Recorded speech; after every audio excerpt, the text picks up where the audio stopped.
the auto sector, which I think has been quite badly affected by the lockdown. We will obviously discuss that and a lot of other things. There's Mr. Chawla, who's editorial director of the New Indian Express, someone who's been in journalism for longer than I think all of us put together have been in our respective industries. So I just want to introduce the panel quickly before I address a couple of introductory questions. There's Mr. Martin Schwenk, who's MD and CEO of Mercedes Benz India, Mr. Shashank Srivastava, Sales and Marketing Head, Maruti Suzuki, and Mr. Puneet Anand, Group Head, Corporate Affairs, Hyundai Motor India. So as you can see, quite a representative panel. Mr. Schwenk, may I take the liberty of asking you first, since you're our guest here, uh, uh, how how badly or how adversely has the industry been hit during this particular lockdown by the coronavirus, and especially the luxury car segment? Well, I think it's not a big surprise that the impact is massive. Yeah, we Yes. basically wipe out an entire 3 months, a quarter of sales altogether. Relatively unexpected when we stopped middle of March, and now slowly but surely coming back. I mean, the impact is massive, and but I think we can go through that. The question is how quickly and how rapidly will be the recovery, and how stable will the further pandemic situation develop. Right. Mr. Srivastava, may I ask, as the common man's car manufacturer, Maruti really, the Maruti sales are sort of an indication of how well or badly the economy is doing. So what are you doing to ensure that manufacturing gets up to speed as quickly as possible? And of course, that there's demand for cars. So I think, like every other manufacturer, we also have been badly affected by this lockdown, COVID lockdown. Remember, it's coming at the back of last year's sale, which was also pretty bad compared with the previous year. Last year itself was down about 18% in the industry. So, but the difference this time is that the entire chain of both supply as well as production seems to have been affected. We also had a very bad quarter so far in the sense that April was a zero, which is really incredible. We never thought it would happen like that. But, Sorry, what was low? We couldn't hear that. April Okay. sale was like retail was zero because the whole country was in the lockdown. Zero. You didn't sell a single car, right? Absolutely, and it's true for the entire industry, not just Maruti. May was we started getting those green shoots a little bit because we started opening showrooms. In June, of course, it's been much better, although it's less than the last year's numbers, but definitely I can see that there is a good bounce back, almost 80-85% of the last year's level. So the difference between a sale where an environment where there is no sale and today is that today we are also grappling with supply chain and production. Right. So those are the challenges which we are facing. Going forward to the question when you said what we are doing, obviously we have to look at how to make consumers more confident about coming to dealerships or even taking vehicles. Right. And that's what we are trying to do, both on the front of safety, of personal safety in terms of the health, and also increased digitalization, which people are preferring. We would also look at because we have this feedback from consumers that they are very concerned with the health and safety. Yes. So we have to make sure that all our dealerships have those SOPs in place, which gives this confidence to consumer. Second, consumers have indicated that they want more digital interface with our dealers. So that is something which we are also working. We have been working for some years now, and we obviously accelerating that process. And third is the finance availability, which we are trying to tailor-made financial schemes which are personalized to the requirements of the consumers. So we will discuss more of it as we go along in the discussion. Yes. Certainly. Mr. Anand, may I put this question to you? Is there a possibility of an opportunity in this adversity, in the sense that There is a fear of public transport. There is a fear of crowding. Is there a possibility that there may be an increase in demand for private vehicles? So first of all, good afternoon, everybody. It's a great panel to talk to. Yes, Kaveri, you are right. Over the last couple of months, what we have seen is that the kind of, thought and the attitude and the behaviors which have changed in the customers, especially in the automobile industry, there is a tendency of the people to shift to personal mobility. Right. And rightly said so, because when we are looking at social distancing, when we are looking at personal health and hygiene, I think shared mobility is something which probably will take a little backstage, and we will see some jump happening as far as the personal mobility space is concerned. Largely, when we talk of India, where the volumes of small cars are obviously one of the highest as far as the segment is concerned, I think it is also an opportunity for the manufacturers, especially who are very strong in these small and the mid cars, to really go out and exercise their strength as far as the availability of cars at a lower end of the profile are concerned. And I think rightly mentioned that once people are getting the advantage of these small cars, they will also try to own most of them. And with this ownership, I would definitely feel that the sales will increase, the volumes will increase. Obviously, as Mr. Martin and Mr. Shashank has rightly put that yes, it's a challenging situation. We have already seen the network as well as the volumes eroding over the last couple of months, also especially even in the 2019 to say so. But yes, these are some of the softer points which we see, some better areas which we see going forward. But we also must not forget, not only in terms of volumes, I think overall, if I see the industry itself has changed, a big change in the human attitude and the behavior going forward. So today, a customer who's educated, obviously a car customer is much, much educated than any other, consumer product. Right. These are the customers who would be looking at those manufacturers who would be able to solve problems for them. Those manufacturers who would be focusing on, green offshoots of economy, and Right. those manufacturers who will be showcasing the human aspect of life as far as the car ownership is concerned. And I think that's where we all as a manufacturer would also need to showcase our affection, showcase our real conscious towards the overall development of the society. And I think that's the big change which I'll see going forward, that we will be able to define a new segment, a new thought process in the customers going forward, where health, hygiene, safety, and social, friendship will also take a very big stage. So I think these are some of the thoughts which are coming over the last couple of months as we go forward, and that's where progress for humanity would be one of the biggest, buzzword which will help us to revive the economy and the auto industry. I will go back to macro picture, because coming back to the individual cases, we'll deal with them a little later. Looking at the figures which are available in the public domain, India is perhaps the fourth largest auto market in the world. Yeah. That is what I have heard. Is that correct? And it is the sixth largest manufacturing automobiles in the world as well. But when it comes to passenger cars and it comes to passenger vehicles, it accounts for just 6% of the total global market. It's such a small market. And looking at production progress over the years, it seems we have lost out. Because our target was, which I saw on the website, the target was that India would be producing about 20 million automobiles by 2020. The figure is almost 13 or 14 million.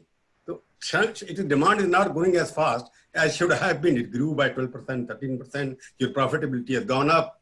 But India, which was supposed to be the largest market in terms of automobile, is not growing. What could be the reason for this, that your target of 20 million units to be produced has not been able to be met? Because I'll ask this question to Shashank. Shashank is like Amul India, Amul India, and this is India travel karta hai Maruti, but Maruti India. So Maruti is also 80-70% of the market. So what do you think? Why the market is not growing as fast as you all are expected to grow it? Yeah, so I think your question relates to the possible upside, and the upside is usually talked about because the car penetration in our country is only about 24 or 25 cars per thousand, whereas in countries like Germany or in Japan or US, it's probably upward of 700. So I think there is a lot of upside. On the other hand, India is a developing economy. So it's our GDP per capita is very small compared with Europe or US or other developed countries. I can talk only about cars, passenger vehicles. Yeah, It you has can talk grown about. reasonably well in the past. Yeah. So let me talk about passenger vehicles. Yeah, Passenger, I feel, has grown tremendously, actually. If you look at CAGRs from 2000 to 2020, or you look at CAGRs from 2005 or 2010, CAGRs are upwards of 7 to 8.2%, which is pretty good, I would say. And remember, our market was just about 2 million or so, not so many years back, maybe about 6 years back or 7 years back. So today it is close to 3 million. In fact, we exceeded 3 million the year before last. So I think the growth has been there, but it's very closely related, of course, internationally and historically the GDP. And the correlation factor is actually upward of 0.983, which means that our story is actually related to the story of our economy. I'll go back to Puneet because Puneet is also second largest. They are sending the small cars also because I'll ask him because in 2000 and all of you have spoken about the contraction of demand in 2019 itself. Corona is an additional factor which is coming in. Yeah. Whether it will pick up at that level or not, no. 2019 was no reason for going down. It was global impact or whatever. Car pickup was going down, as you must have seen the figures yourself. So what I am trying to ask, Puneet, can you answer this question? That with $2,500 per capita income, our cars, can people pick up more cars? Earlier, what was the middle class was growing, every family was getting one car each. And now will that trend continue in the coming period, whether they will have, one family will have one car for every each member, which was happening earlier? Yeah. So I think, Mr. Chawla, I would like to respond, and I would like to first thank also Mr. Shashank for bringing the perspective very well. Now, you're absolutely right. 2019, we did see, a drop in the market. We see the drop in the volume. But we also must, I would like to impress once again that India is one country where the penetration of the car per 1,000 people is around 23, 24. Now I look at USA, which is one of the most developed economies as far as the car industry is concerned. There the penetration is close to 850 cars per 1,000 car. So the kind of potential which we have seen in India, and rightly said so, in the last couple of years, we have grown from hardly a million or 2 million to a volume of almost 2.3 million, 3.3 million. In fact, 3.34 lakhs was the volume which we did in 2018. Yes, 2019, because of various macroeconomic factors, it was the political situation, it was some of the financial offshoots which happened way back in 2017. All those things, and also some of the financial challenges which we see, because the automobile is basically a very large sector which is dependent upon the economy and the finance sector. Whether it is the dealer finance, which takes care of the inventory funding, or what is the consumer finance, which is more of the retail funding, we did see some pressure coming out of various NPAs and some bank challenges, which all of us are aware of. And yes, India was not, 70% of the cars sold in India are all financed. So yes, 2019, we did see drop in the volumes. And we are all very confident that going forward, 2020 will bring very good shoots. In fact, January, February months had been little better. But yeah, this is a global phenomena. The pandemic which happened now in the month of March going forward has really changed the mindset of the people. We had a very, very severe, in fact, we say one of the strictest lockdowns to happen in the world was the happen which is in India. The manufacturing processes were shut down, all the logistics operation was shut down. So because of this, yes, we did see, and I think Mr. Shashank mentioned that April was the only month in my own, history, I had not seen even a single car being retailed. Single car being sold, correct, that's right. Phenomena which we have seen in our whole life.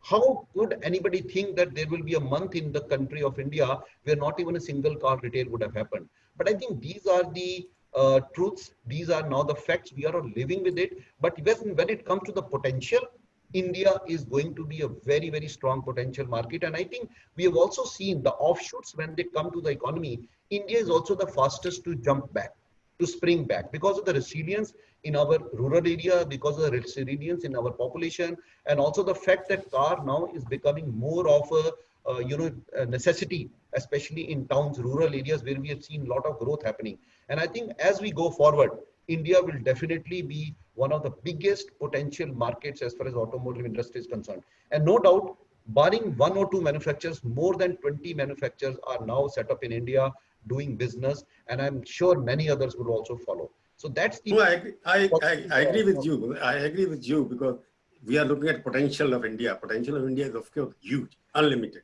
If you go to 700 cars per thousand because penetration in the country, then there will be every city will be clocked. Even now it is clocked because there are less numbers of cars. Even there is a pollution in the entire country because you can't move any city. If you get 700 cars per here like the American standard, then I don't know whether I have to walk to the office or to come by door because our infrastructure is so bad.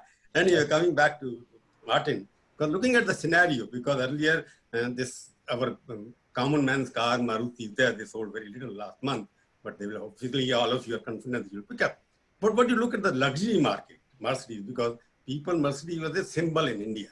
It was becoming a upper middle class car till last year. Now, it seems there may be some kind of setback. Do you see a setback for luxury cars? Because your numbers are not very high anyway, but they're good numbers in terms of per capita income here. Do you think you will get to expand your market somewhere else because Ludhiana gets more cars, Surat gets more Mercedes than anywhere else? So what do you think? What is your strategy about luxury cars? Maybe in Germany also it may be shrinking. We heard a lot from the colleagues about the potential of India, and that's even more so true for the luxury segment per se. I mean, we have very low penetration in the luxury segment. All brands together are around 1.2, 1.3% of the overall car market. And that potential is at least 10 or 15-fold compared to where we are today. And that combined with the added potential in the market itself should create a huge opportunity. So last year, you see, even the luxury car demands in the country have come down because they were sold about 40,000 luxury cars in 2018. And 2019, you sold only 35,000 cars. And you were part of what was happening. So it was before the corona, there was a shrinking demand already, maybe for economic reasons. And I heard Shashank on various TV channels also, I heard everybody also. All of you are very hopeful building on the future. Rural demand will go up. That is, of course, a good thing. You have to keep your morale up. But the question is, after the loss of jobs, after the people moving from city to rural areas, after the salary cuts, retrenchment, how do you expect people to buy cars now? I don't understand. What's the logic behind it? Even the banks will not give the money. We already heard that in the entry segment, we're getting quite rapidly back, and I see also some revitalization in the luxury segment.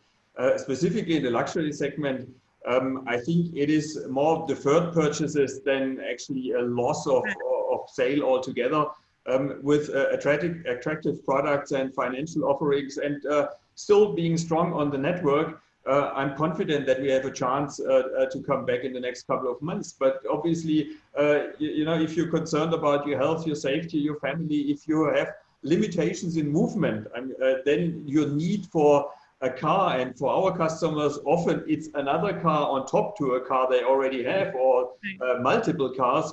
They have a limited, so to say, need. The want is not going away, and that will come back, but it may take a couple of days or weeks even. And I'm very confident the more we get to some level of normalcy, and that would also include what I would like to call freedom of movement. Yeah, as soon as we have that starts with international air travel, domestic air travels. It starts with intra-district travels. The more we can see an easing in this field, we will also see sentiments going up, and then also the need and the want even increasing of buying a car of any segment. But the question is, people are not able to pay EMI on the previous car.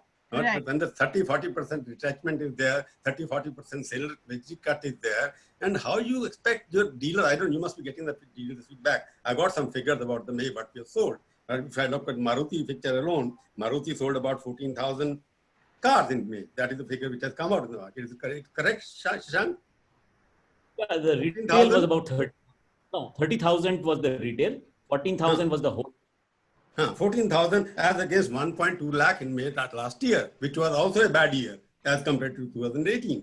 So when the downtrend is starting, I'm just asking the question because where would you get the finance? Even the bank are already accused of giving favorable terms to the car loans rather than the house loans. Right. But you have some kind of a pressure on the banks also not to lend so easily when the paying capacity of the borrower is in doubt.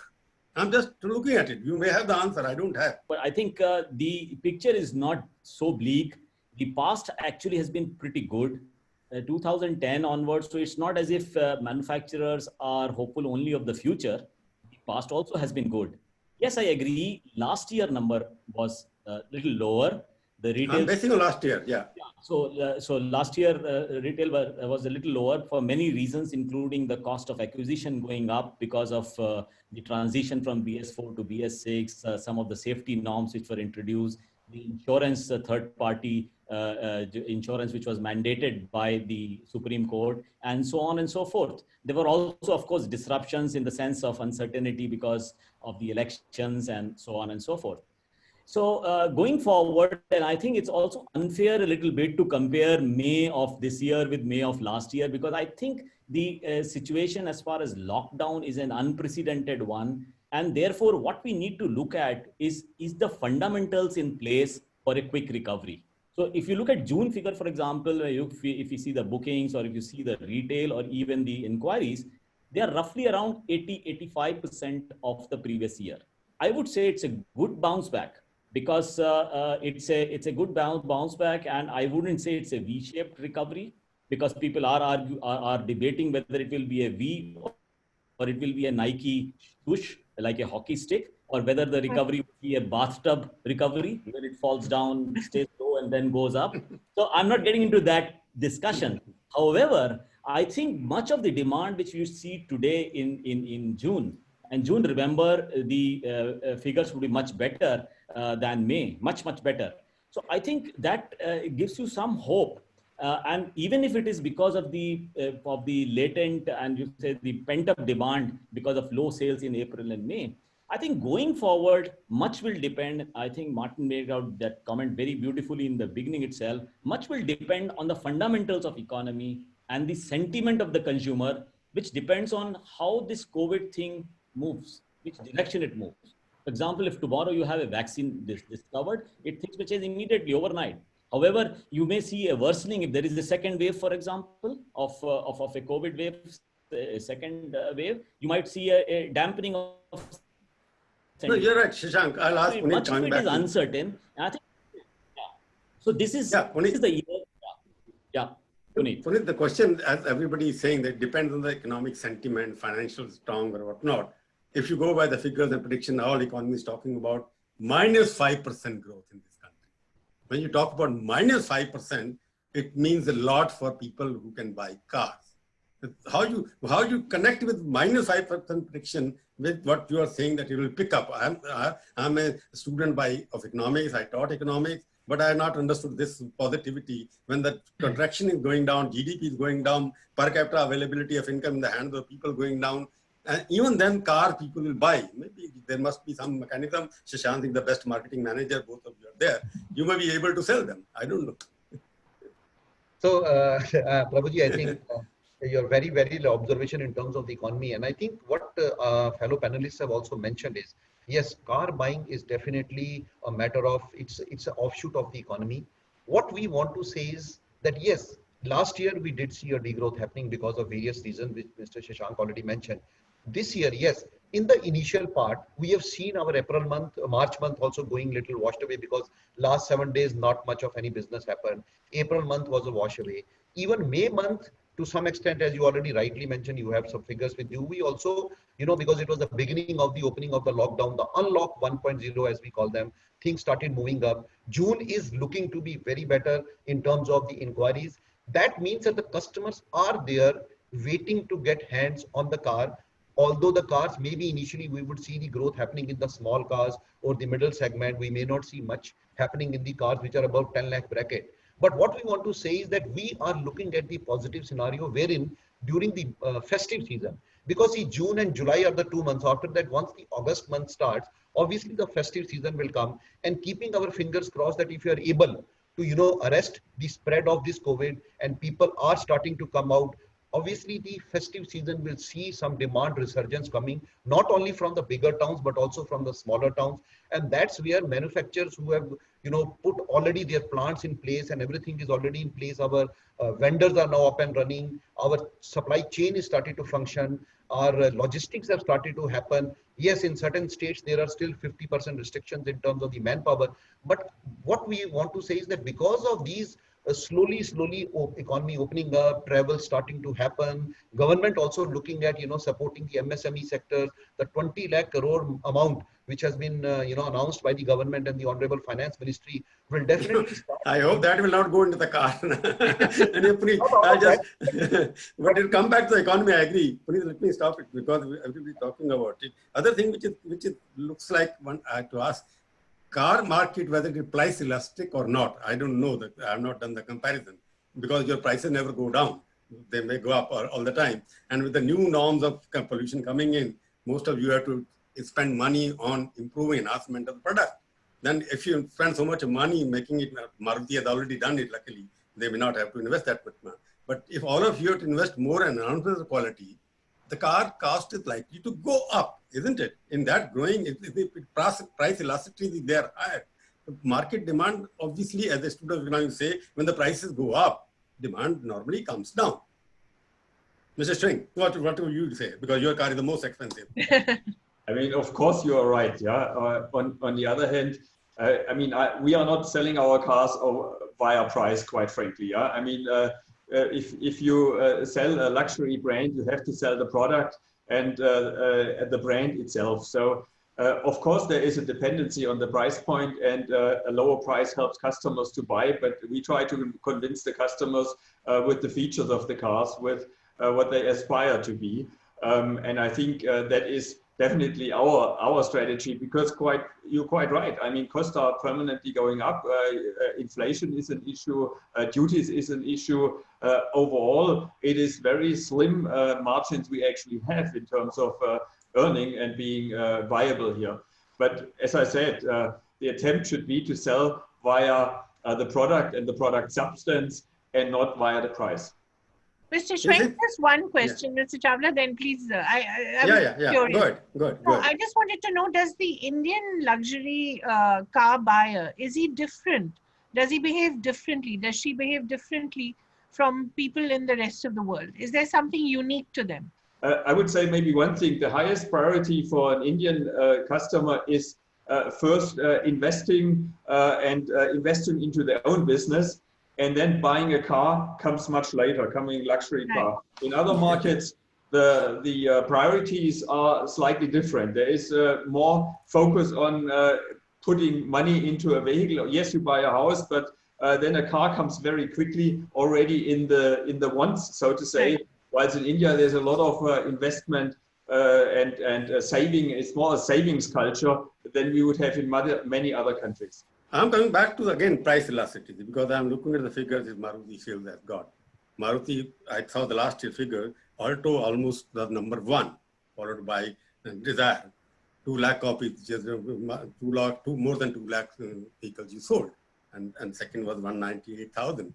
And now I see 1st May, Alto has become the second product, rather than it has sold less than Desire. Because you are pushing Desire, I can see the publicity happening in the newspaper. Channel. Is it related to that? But price elasticity is because the cheapest car, I would say, India drives Maruti. That's what is the Alto. Even in my own house, I got a Brezza and I got a Mercedes and a BMW. But Brezza is a must, and the van is also a must. So what I'm saying, India, they need some kind of a cheap cars, which can affordable car. At the moment, I don't think affordable cars are being made by other manufacturers. They are addressed to Puneet. Affordable car, which is in abroad, you can old car you can get for $1,000. With 25,000 per capita income dollars in America, people buy second cars flying on the road for $1,000. But here they are still getting, people are getting old cars for 50,000, 40,000, 50,000. But we are not producing enough cheaper cars. Is that right? So, affordable cars. Okay. So actually, as 50% of the cars sold in India basically are the small segment. As we said, the compact segment, although in the compact also we have many segmentation. We have the low compact, then we have the mid compact. But we must also see that India is also a growing economy. India is a growing economy in terms of auto sector. last couple of years, and I think the fellow panelists would have already, they Can you said hear that him? I can't. last Now I couple, can hear you. Yeah. yeah, last couple of years, the focus of government also has gone to ensure that even in a small car, you have all of the safety equipments put in place, which Right. obviously will lead to some increase, whether it in terms of airbags, whether it is in terms of disc brakes, whether it is in terms of various other safety parameters. And not to mention that recently the government, nomenclature of ensuring that all cars also adhere to the BS6, which is one of the global best norms as far as the environmental pollution is concerned. So we all had to revert to the BS6 technology right from the 1st of April this year. Now, all these inputs, whether it's a small car or a big car, the cost of technology transfer which happens on a product definitely makes the product a little expensive compared to, but at the same time, the volumes also for these products are also increasing. So that's where if you see way back in 1998, we had a car which we sold for 3 lakh rupees. Today also, if you see the same car in a newer car and also with lot of features, lot of safety things put up, is now being available at around 3.5 lakh. So Indian manufacturers have actually, done a lot in terms of ensuring that the ownership cost of the car in the early segment or the beginning segment should be maintained to the lowest possible level. And that's where all the leaders, everybody has started working on that. One must thing which also we not first is that in India, the first time car buyer also the population is very steadily increasing. This could be attributed to obviously growth in the personal income. Also, some of the developments which have happened. We have seen entrepreneurs coming in India.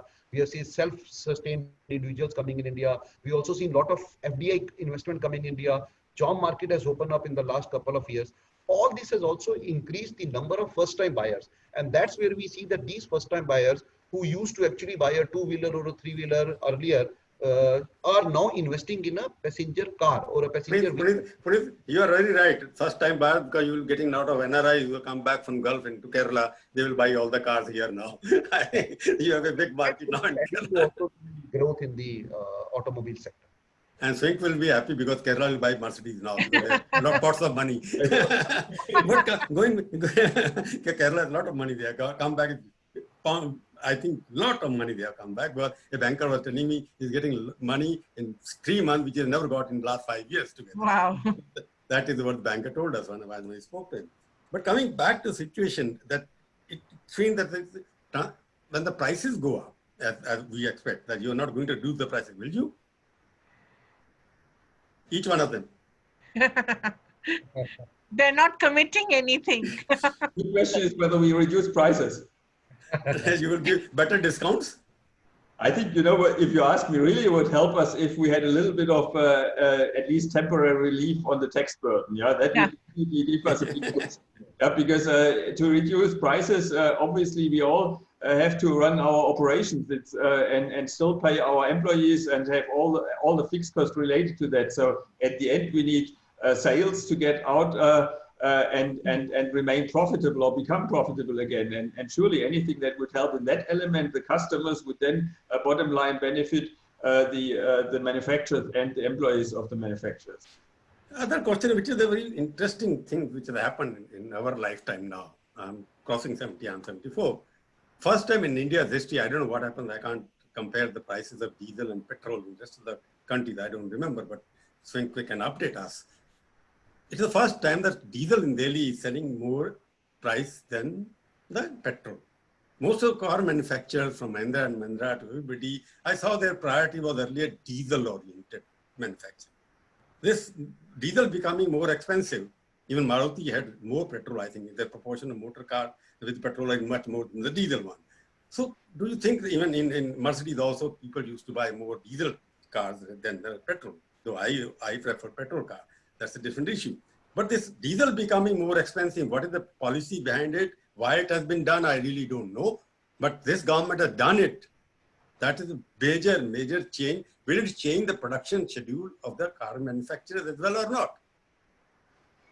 I'm not sure you addressed that to me, the question. I mean, for sure, we believe that diesel is a very strong proposition, specifically in the larger car segment. Because there, the diesel, the fuel price, and in most of the areas in the country, it's still a substantial differential. But also, the fuel usage. You need far less fuel than on a diesel engine. And that is a definite benefit on the CO2 footprint of every vehicle. If you look into the overall, say, emissions, a petrol engine and a diesel engine, at least in our generations of vehicles, are very close. But there is at least 20-25% advantage on the consumption, and that is also then a CO2 advantage on the diesel vehicle. And that's why we will continue to have, specifically in the mid and large segment, a very large portion of diesel. I see, obviously, and the colleagues are probably much better attuned to explain that, but we also see that in our entry segments that there is also a growing interest in petrol engines. Puneet, what is your answer to it? Because we have lots of diesel cars, and Yes.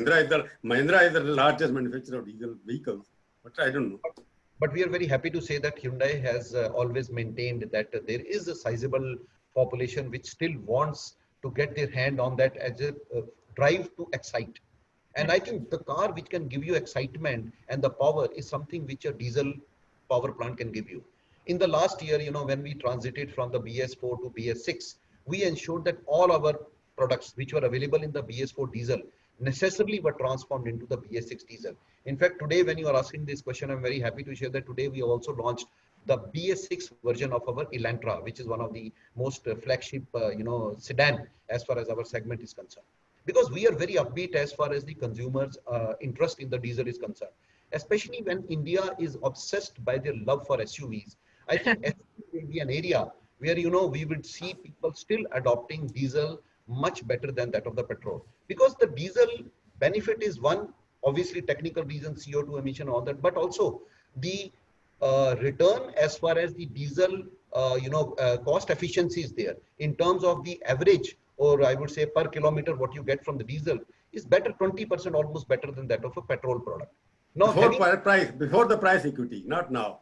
Yeah, but since the efficiency of the diesel car is there, and now with the BS6 coming up, we can always say that India has one of the best technologies, which even in places like Europe, etc., people are enjoying diesel product. So we have the best. Let me ask very specific. Diesel prices going up and going more than petrol will not affect the demand for diesel-driven cars? No, I'm not saying it will. It will definitely. There will be some people, the fence sitters, who may shift, but still people who are investing. But diesel is more polluting also, na? People say perception that diesel is more polluting. No.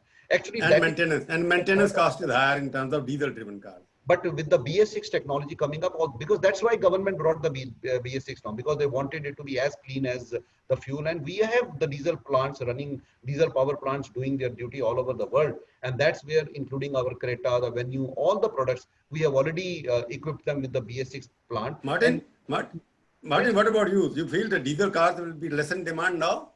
Pardon? I'm asking Martin. No, I would concur with what was just said by Puneet. I think we will have always customers who have a strong wish to, they like the characteristics of a diesel engine, specifically on the SUV. They like the longevity. They like also the fuel consumption. So, but of course, if petrol price would be cheaper than diesel, you would see, specifically in more price sensitive segments, you will see more customers asking for and then making a new, potentially new decision. But I wouldn't see a big swing. As I said before, we see some trend in the entry segment, which goes into the direction of higher petrol shares. But overall, specifically in SUVs and larger cars, that is not what we see at the moment. Regulation can always change that, but by customer want and customer demand is not indicating that at the moment. May I request? Let me complete one. Sure. Let me complete one question. Sure. So, Martin, I'm asking you one question because I'm on the concluding 10-15 minutes we got. You see, in 2019, you sold about 13,800 cars. That's the figure available on the website. It may be less or more. And 2018, you sold about 15,550 cars. And what is your expectation 2020 now? My expectation that it will be tough to hit what we sold last year, quite frankly, because I mean, compared to that, we're losing quite a few months of sales. and it will technically not be possible. So you can do your own equations there, but it will be very tough to come back to even what we saw last year, and it won't be possible to get to what we had in the year before just because of the lack of opportunity to sell. What is the contraction you're expecting? You must have done internal assessment. 40%, 30%, economy is going down by 5% according to officials. Honestly, it's very difficult to tell at this point in time. It all depends on the next couple of weeks, I would say. Obviously, we have lost, I would say, 3 months of sales. Yeah? 3 months you already lost. That equates to basically 25%. Yeah, I mean, that's very simple calculation if you take 3 months out, yeah, out of 12. Yeah, but now it depends on how we come back and what then the result will be. If it is possible to have more movement, if it's possible to contain the pandemic and get a better feeling so that we, then the damage can be limited. But obviously, if we get further lockdowns, and I think that's probably our biggest concern at the moment, that the situation gets aggravated again, and we see, like we see in Chennai, for example, now, or in other areas, that it gets jittery again, and we might get restrictions again. That will certainly disturb the confidence. And also create an additional turbulence, and we will eventually see a few more losses. I was thinking about that diesel question you asked in the previous. That's right. That's why I came back to you immediately. You is probably a contrarian to what the other colleagues are saying, and I think the data seems to indicate a different view which the consumers are taking. If you see 6-7 years back, the diesel percentage in the industry was about 60%. The gap, yes. Prabhuji, the gap between 1 liter of diesel and 1 liter was petrol was 32 rupees in May 2012. It has come down to 24, then 17, then today, diesel is more expensive than petrol. I think Martin said it's not the case across the country. Across the country, the difference is about 5 rupees still. There are states like Maharashtra, where there is a 8 rupee difference, but then there are states like Pondicherry or Gujarat or Goa and Chhattisgarh, etc., where the gap is less than 2 rupees. So the response has been that the percentage of diesel sale in the industry has been coming down drastically. From 58%, last year it came down to less than 28. Last quarter of last year was about 17%. In small cars, I think Martin said that, in small cars it is less than 5%. So going forward, I don't see an economic logic for anybody buying a diesel car, at least a small diesel car. And the larger segment. Yeah. And in fact, you remember the maintenance, there is, you brought it out very directly, Prabhuji, when you said, why would anybody, with the same price, why would anybody buy a diesel car, especially when the diesel BS6 vehicle is 1.5 lakh more expensive than petrol? So there is no reason you would probably have to drive 2.5 lakh kilometers to recover that cost. For even if you assume a 20% fuel efficiency difference. So in the larger cars, I can still understand some percentage of diesel in larger SUVs or in larger vehicles, as Martin said. But in the smaller cars, there's absolutely no economic logic. And the construct of the Indian industry, coming to that question of that first-time buyer, which Puneetji mentioned, is about value. So when you talk about prices, about this thing, we are looking at how, because Indian consumer, even with all respect to Martin, even the top-end consumer is a very value conscious. Of course, it's a value different for different. And India is a different market in the sense 47% of the buyers are first-time buyers, unlike US or Japan, which is less than 5%. Now, I'll ask one question. This makes it a very... Are you saying, if I conclude it there with you, are you saying the demand for diesel-driven vehicles will come down further? It has come down already, as you can see. It will come down further, I said. It will go further down after the price. Absolutely. Do you agree with it? So, actually, I'll give you, it's not that the demand for diesel suddenly has come down. See, Mr. Shank is right.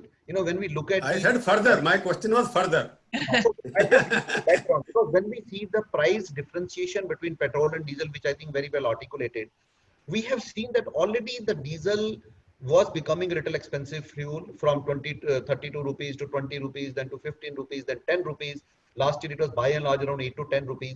So the people who had already made their decisions, and then the BS6 came into being, So the people who had already decided, the fence sitters have already changed their mindset. Whatever they wanted to decide based on their own calculations, based on the economic parameters, they have already taken the decision, and they have either invested in the petrol.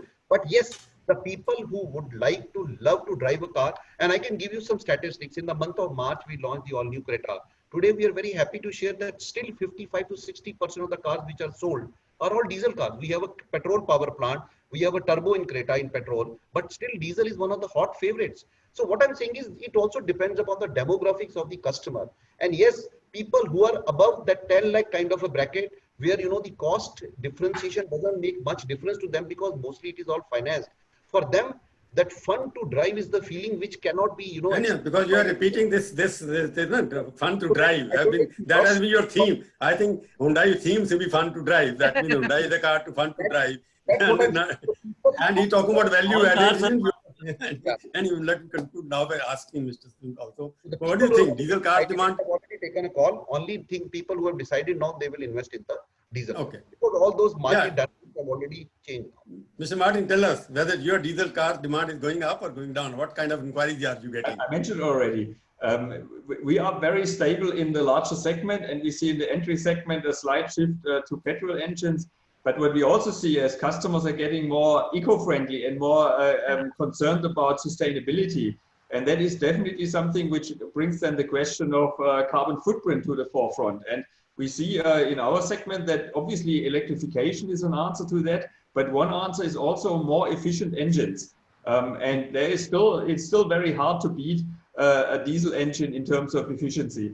So when you look at the overall thing, we see also a lot of customers being more concerned. We heard earlier about health and hygiene, but also about sustainability of the planet itself. That is maybe in this current situation, not what comes immediately at mind, but that is definitely a trend we see. And therefore, I would still maintain we will have a reasonable strong footprint in the diesel, but we will see some shift in the entry level towards more petrol. I'll ask, I got a question from Bangalore. The person is saying that you spoke about eco-friendly car. Somebody is asking that EV cars only around 3,600 cars during 1920. You are selling millions of cars, lakhs of cars, and only 3,600 EV electronic cars were sold. It means the manufacturers have no interest or demand is less. I mean, for electrification, it is. Mr. Krishna Kumar from Bangalore asking a very fundamental question. He sent me just now. I saw it. What about Maruti? Is making e-cars, I think? No, we are, as you know, testing some EVs. But remember, Prabhuji, even if you look at globally, less than 2% car sales are EVs. And one of the main reasons, especially in India, one of the main reasons is that the technology, the battery technology which is available today is leads to a very high price. The cost of acquisition of EV is very high, especially countries like India. It's probably the demand itself will be less. Second is the infrastructure for charging is another big bottleneck. And third, the range anxiety which consumers have in the absence of that infrastructure. I think that's one of the main reasons why in most countries, except probably Norway and Netherlands, maybe except most other countries, you will start. The answer, I think, when we look at, when people talk about sustainability, is to look at more fuel efficient vehicles, including hybrid vehicles and CNG vehicles, both of which I believe are going to be the solution which India will ultimately seek. It will be on hybrid and CNG, and later on, maybe at a later stage, maybe they shift to EV. I think we need to look at a mix of technologies. No, the question which is arising, when you're talking about technology, it means Government of India, Nitin Gadkari never forgets to talk about electronic vehicles all the time. Whenever he gives a speech, he speaks about this 5 times. So many concessions have been given by all of them to you. Even then you're saying India is not ready for EV. The rest of the world is not ready for it. Yes. It is fashionable to talk about e-vehicles, that it is not desirable to have an e-vehicle. This is what you're saying? Yes, and Prabhuji, I'm not just saying, it's not your opinion. I'm just giving you the facts. If you look at the expected vehicle production in India from 2020 to 2030, it's about 70 million at a CAGR about 6.5, out of which only 7% is expected to be EVs, which means 65 million cars would be ICE engines. what do you do with these vehicles? Obviously, you need to have more fuel efficient, hybrid or CNG. Those are the answers for those 65 million cars till we have a robust strategy for EV vehicles. So e-vehicle remains basically fashion statement. No? It is like Abu Jani or some Sabyasachi Mukherjee kind of vehicle. But it's tough. Yeah. At the moment, it's tough. It is tough. That is what it is. For the e-vehicle, I would just like to see the complete ecosystem which has to come into. So it has to be all stakeholders, whether it's the consumers, whether it's the manufacturer, whether it's the government. Unless and until all three stakeholders don't come together, I think e-vehicles, because it's a technology, it's a very good technology. We already launched our first e-vehicle last year. We have seen people really appreciating that SUV, the Kona, which we launched. But only thing is, I think logistics, the infrastructure, and also the manufacturing of the e-batteries in India will definitely bring the cost of ownership of the electric vehicle down. And that's where people who are into that end, who are innovative, who want to be seen upon in the society, they would love to invest in an EV vehicle. Thank you. Mr. Gugnani, may I request you to come in and, there were some questions that you wanted to ask the panelists? First of all, very warm good afternoon to all the panelists. My first question was taken away by Mr. Prabhu Chawla about the focus about the electric. So I'll go to the next question to Mr. Shashank.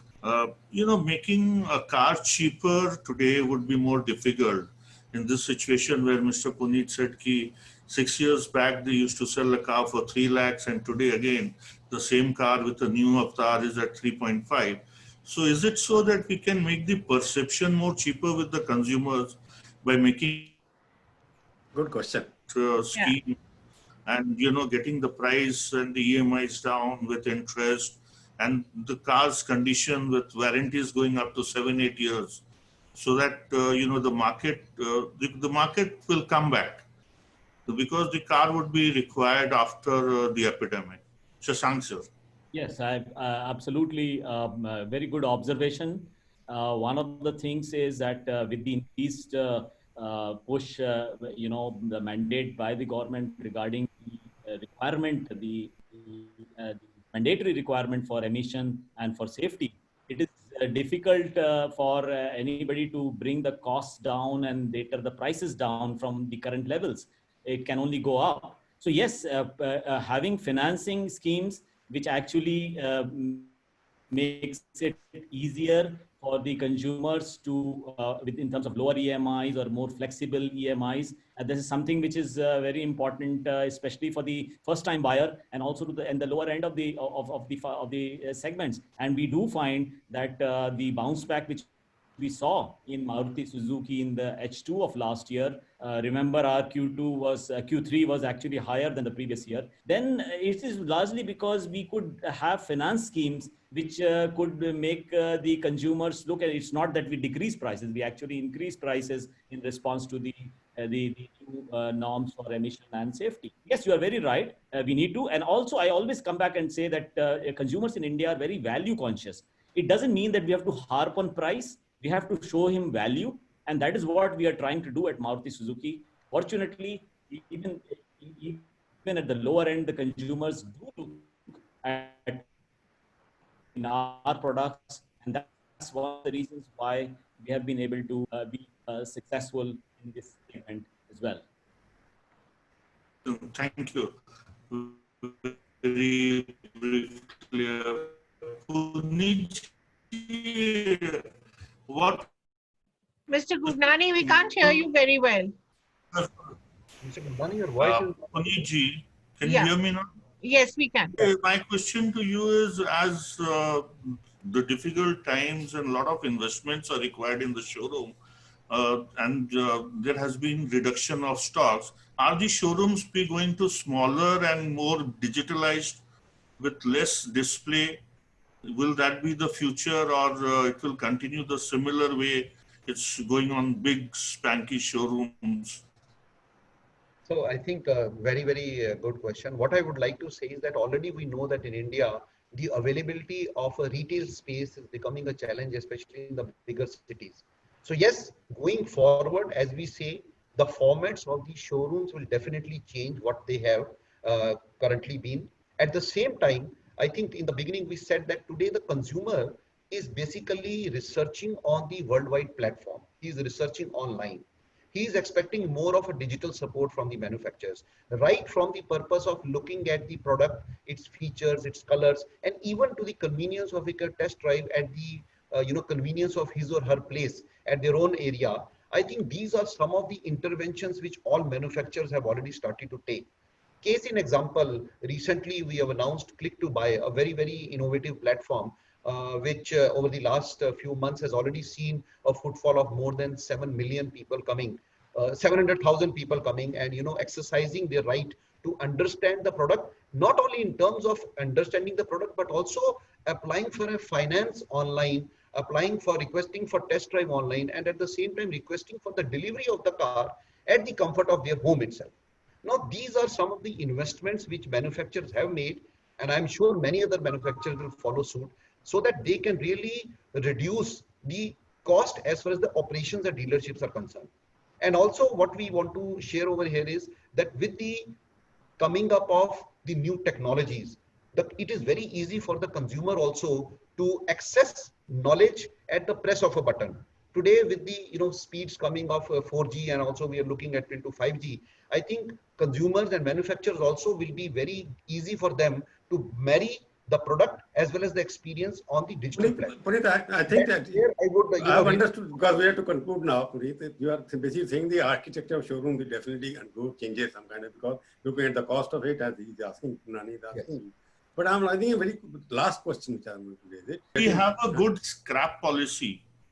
The future again is like you have took away you have asked about the electrical change after BS6, and government is putting a lot of stress on BS6. And I would like to understand, would a firm scrap policy would help the market demand to grow very fast? I think it is an industry consensus that scrap policy will have two beneficiaries. The one is the environment, and the other one is the car sales itself. Yeah, so it will certainly for the industry be a support, and it was talked about it for a long time. So I still would hope it's imminent.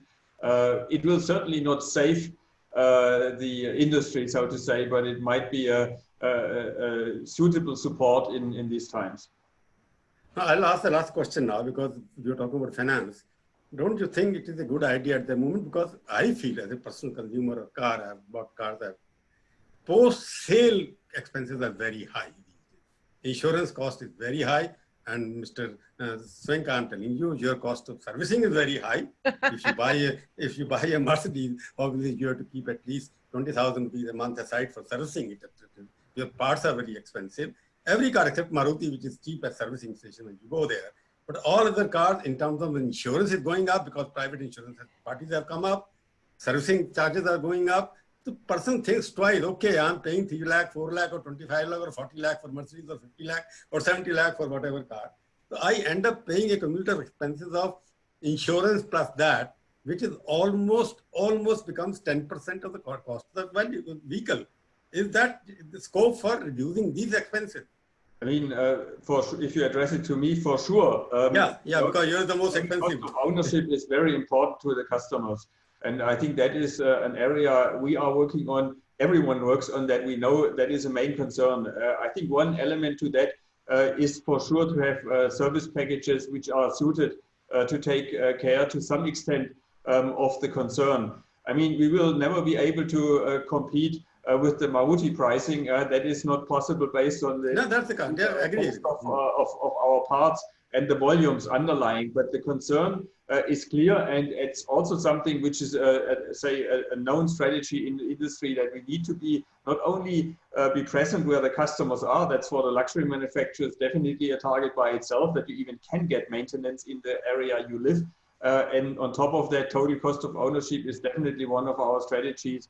And we look a lot of that. On the one hand, it's service packages. On the other hand, for example, it's improving efficiency in workshops, which enables then the dealers also to be at a better price point. Yeah, Kaveri. Yes, thank you, gentlemen. It was, I think, a very exciting ride, and I think India's in very safe hands when it comes to who's driving it, and we're certainly not. All of you are not asleep at the wheel. It's good to know.